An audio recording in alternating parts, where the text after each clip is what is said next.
এই শহরে আমি কাউকে চিনি না, আমার তো কেউ নাই। পরে যদি কোনো বিপদে পড়ি, নাম্বারটা কি আমার দেওয়া যাবো? আমি অতটা ভালো মানুষ না, মানে আমি কখনো কারো উপকারে আসতে পারি না, তবে সাবধানে থেকো। একটু জানি কি শিখায় দেন তাহলে পারবো। শিখা দেওয়া দেবো, এটা কোনো সমস্যা না। কাকু কই? মহিলা হোস্টেলে আর বাপ মা? মরে গেছে। বাপ চিনি না। চিনো না মানে? আগে কইছিলা নীলগঞ্জ। নীলগঞ্জ? ও, তুমি তাহলে নীলগঞ্জ পাড়া থেকে আইছো? তুমি কাল থেকে আইসো। মেশিন চালানো শেখানোর আগে তোমার অন্য কাজ দিব।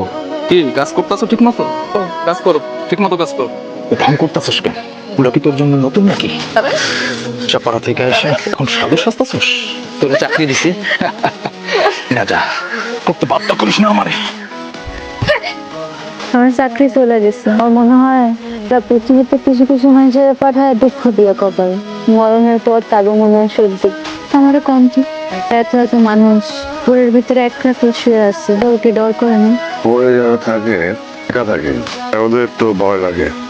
বাইরের থেকে আমরা যারা যদি তাদেরকে মনে করি তাহলে ওদের ভালো লাগে, ভয় লাগে না। তাহলে তো আমার কপালে দুঃখ আছে, তো পৃথিবীতে কেউ নাই, কে স্মরণ করবো? আমি তোমাকে মনে করবো, যে তুমি যদি মরে যাও আমি তোমাকে মনে করবো, তোমার ভালো না তোমার ভালো লাগবে। শরীরা বসে আজকে মনে হয় খুব কড়া নেশা করছেন, কি করতেছেন না করতেছেন কিছুই বুঝতেছেন না। শোনো, পৃথিবীতে অনেক সুস্থ মানুষ আছে,